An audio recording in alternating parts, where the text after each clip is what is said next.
서울광역방송센터입니다. 정부 각 부처 장관 후보자 국회 인사청문회가 어제부터 본격 시작했습니다. 이른바 인사청문 슈퍼위크 첫날인 어제 강선우 여성가족부 장관 후보자 등 인사청문회가 여야의 대립으로 곳곳에서 파열음을 내며 파행했습니다. 오늘은 안규백 국방부 장관 후보자 등 장관 후보자 4명과 임광현 국세청장 후보자에 대한 인사청문회가 열리고 내일은 제자 논문 가로채기, 갑질, 표절 논란을 받는 이진숙 사회부총리 겸 교육부 장관에 대한 인사청문회가 열려 여야의 강대강 대결을 예고하고 있습니다.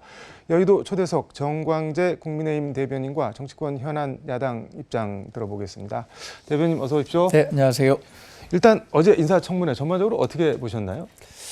대단히 아쉽습니다. 어떤 면에서 아쉽냐면 민주당이 과거 본인들이 야당일 때 휘둘렀던 검증의 칼날이 지금 여당이 된 현실 어떻게 적용되고 있는가 이 부분을 생각한다면 그야말로 이중잣대 내로남불의 인사청문회였다. 이렇게밖에 볼 수 없다는 점에서 아쉬운 인사청문회였다고 보고요.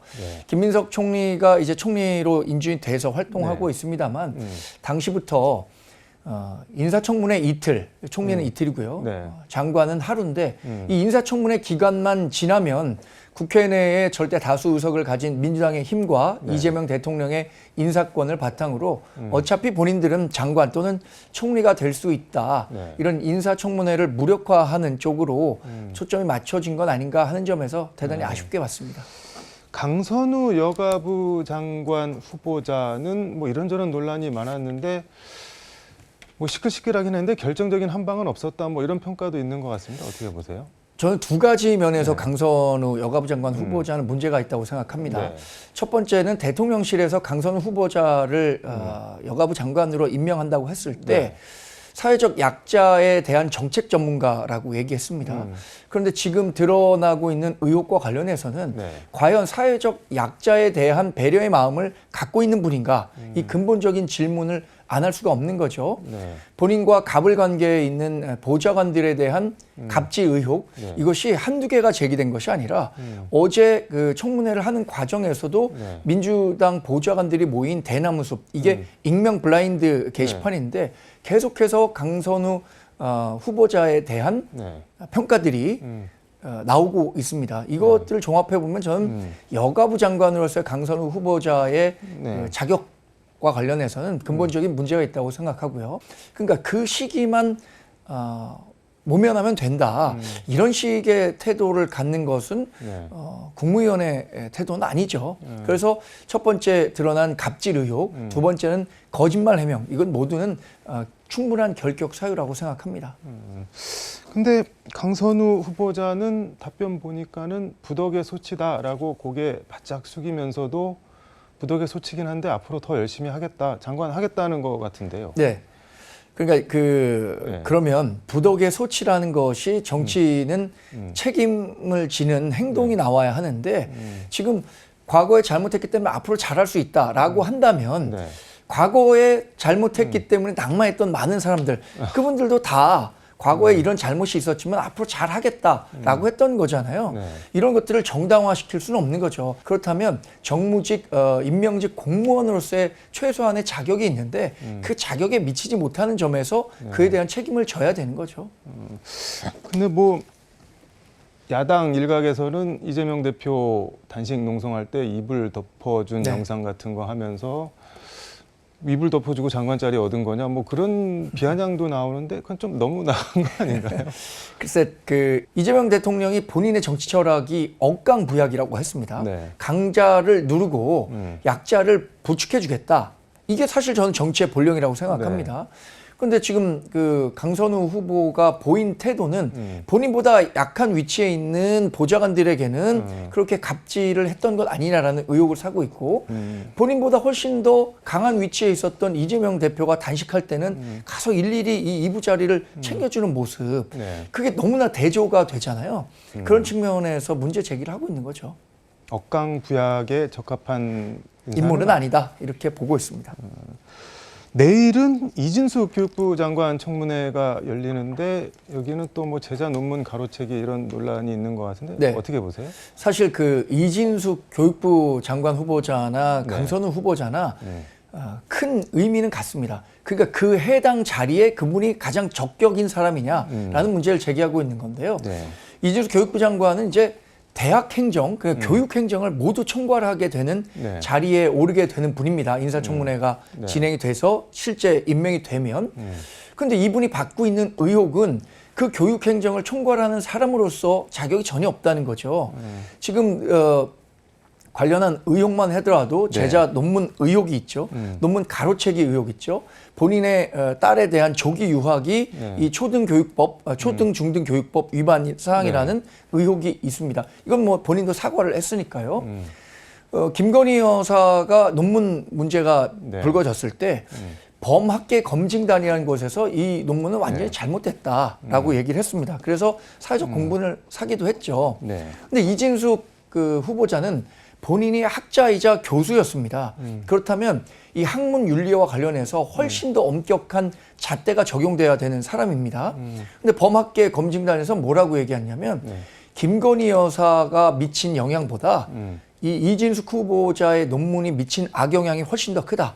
그러니까 자진 사퇴를 하라라는 메시지를 냈습니다. 범학계 검증단이 어떤 정파색을 갖고 활동하는 것이 아닙니다. 정확한 연구 윤리를 바탕으로 이것이 논문 표절이냐 아니냐, 연구 윤리를 위반했느냐 그렇지 않았느냐를 판단하는 곳인데 이진숙 후보자에 대해서도 이렇게 날선 평가를 하고 있는 걸 보면 이미 교육부 장관이 된다고 하더라도 그분이 하는 교육 행정이 일선의 어떤 정당성 있는 어떤 권력이 서는 명령이 되겠느냐 이런 측면에서 적임자라고 볼 수 없다는 거죠. 그러니까 뭐 설명을 드리면은 이진숙 후보자 같은 경우는 제자들 석박사 논문을 본인이 제1 저자로 해서 학술지에 실었는데 그게 이제 제자 논문 가로채기, 뭐 표절, 뭐 이런 얘기를 하는데 공대는 원래 그렇게 한다, 뭐 이렇게 얘기하는 사람들도 있던데요. 근데 관련해서는 그 본인이 이제 제1 저자로 등록됐거나 아니면 또는 사실상 본인이 주도한 연구 논문이었다 이렇게 얘기를 한다면 그럼 당시에 그 논문을 써서 학위를 받았던 그 학생들은 어떻게 됩니까? 본인은 살고 그 학생들 지금 박사가 된 분들이겠죠. 그분들의 연구 논문은 사실상 문제가 있다는 것을 자인하게 되는 셈인데 자기 논문이 아니게 된다는 그렇죠. 얘기인 그러면 건가요? 본인은 살고 제자들은 죽이는 이런 식의 논리 구조가 완성되기 때문에 이런 식으로 이 현 상황을 타개해 나가기에는 이미 선을 많이 넘었다라고 보고 있는 겁니다. 본인 살자고 제자들 2번 죽이고 있다, 지금 그런 말씀인가요? 네, 그렇게 볼 수 있는 여지가 충분하다고 생각합니다.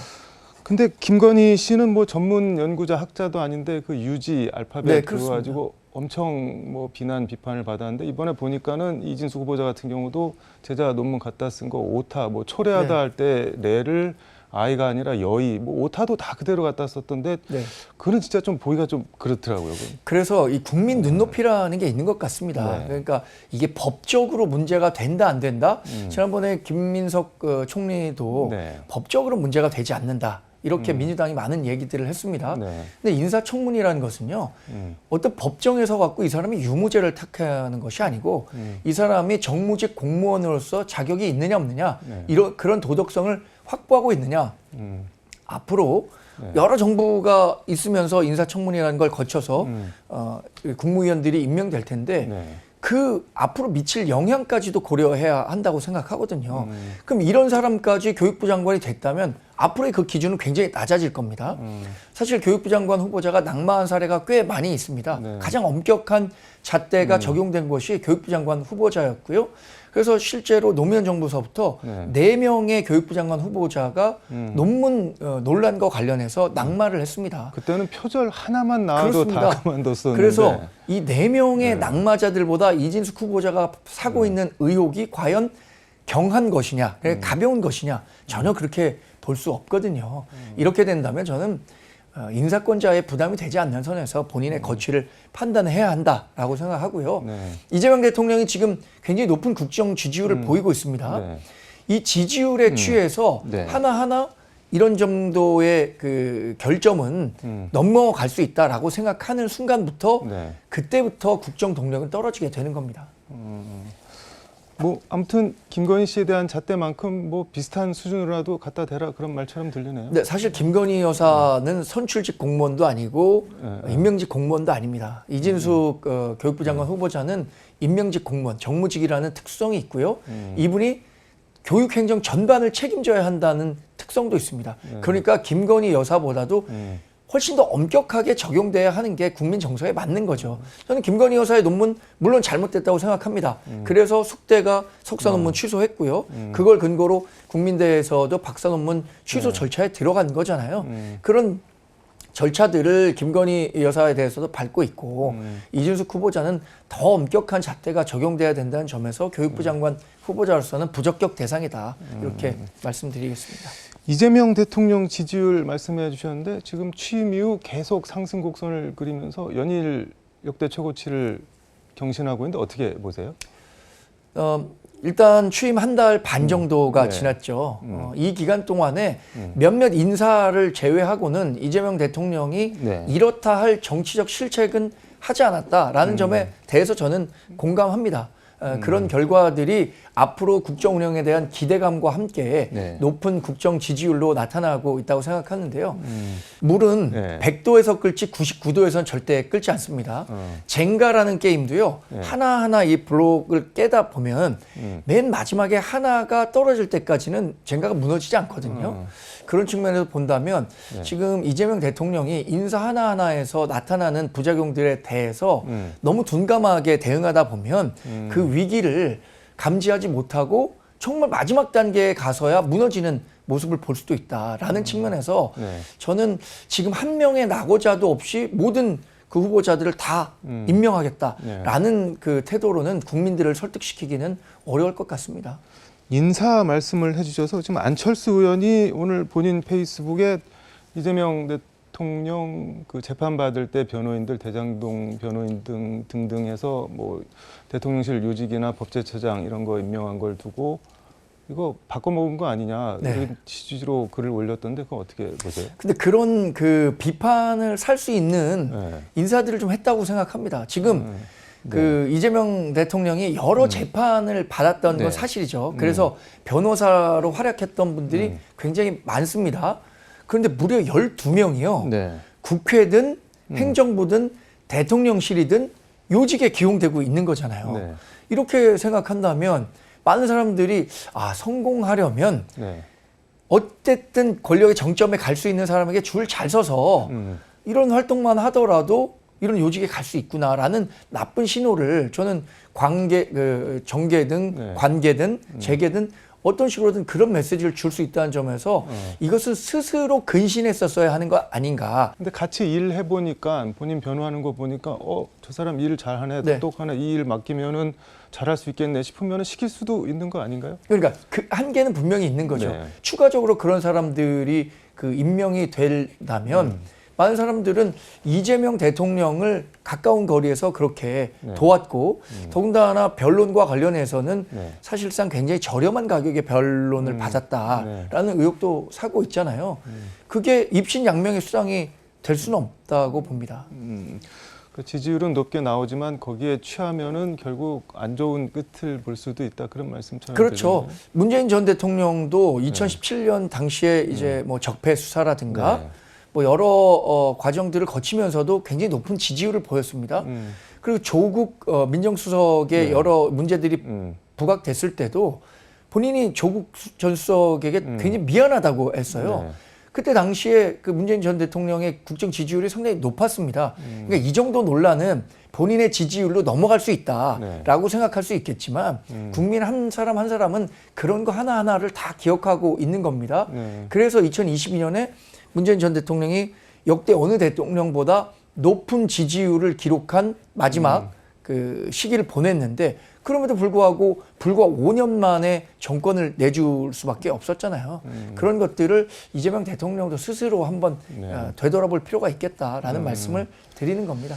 국민의힘 얘기해 보겠습니다. 지금 뭐 어떤 상태인 건가요? 뭐 계속 뭐가 바뀌고 혁신위원장도 새로 오시고 가고 막 그러고 있는데 지금 뭐 어떤 상태인 건가요? 지금 우리 당은 8월 말에는 적어도 대회 대회를. 또는 8월 말에서 9월 초까지는 전당대회를 하겠다는 거죠. 네.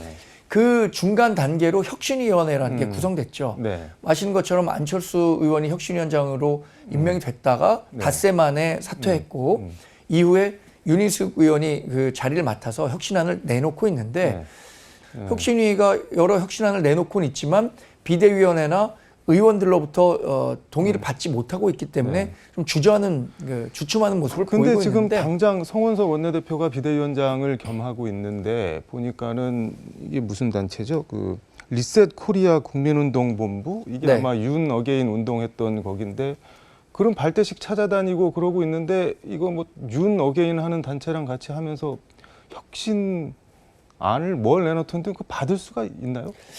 어제 했던 그 네. 행사에 송원석 비대위원장 네. 포함해서 여러분들이 참석한 것은 맞죠. 네. 그러나 그 단체가 어떤 식의 활동 방향을 갖고 갈 것이다 네. 라는 것에 대해서 그 송 비대위원장이 100% 공감하는 건 아닐 겁니다. 본인도 그렇게 얘기를 하신 걸로 알고 있고요. 공감 안 하는데 왜 가나요? 발대식에.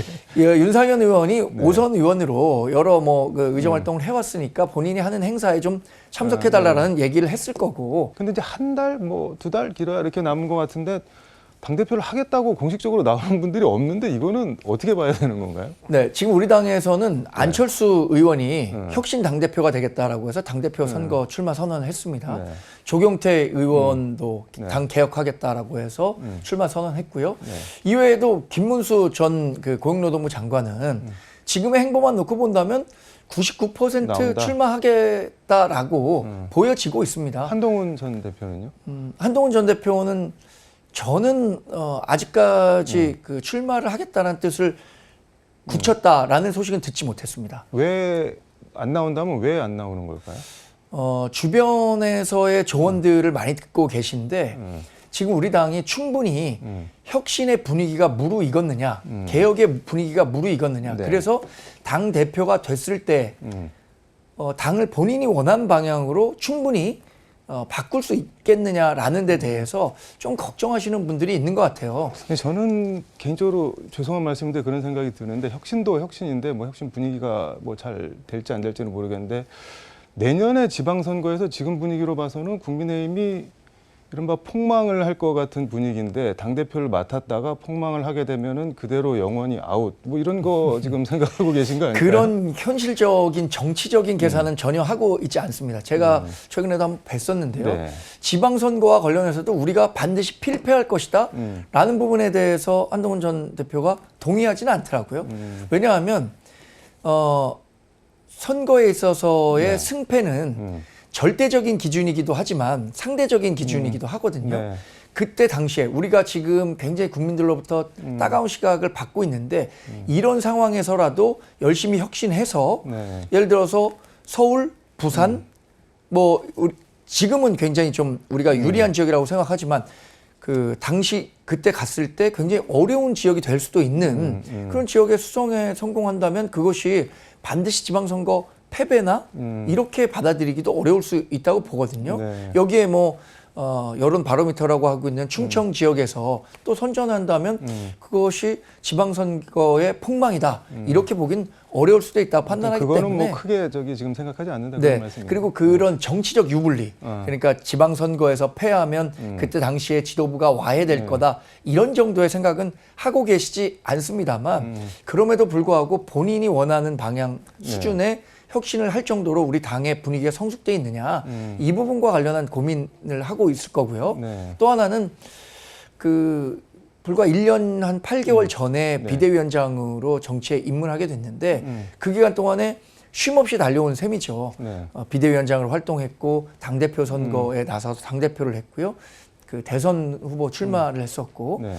이런 과정에서 본인이 갖고 있는 정치적인 소양, 자질 이런 것들도 한 단계 끌어올릴 수 있는 어떤 자기 그 공부의 시간 이런 것들도 좀 필요하다는 생각도 하시지 않을까 생각이 들고요. 그래서 지금의 상황으로서는 한동훈 전 대표가 출마한다 안 한다 이렇게 확언해서 누구도 얘기할 수는 없을 것 같습니다.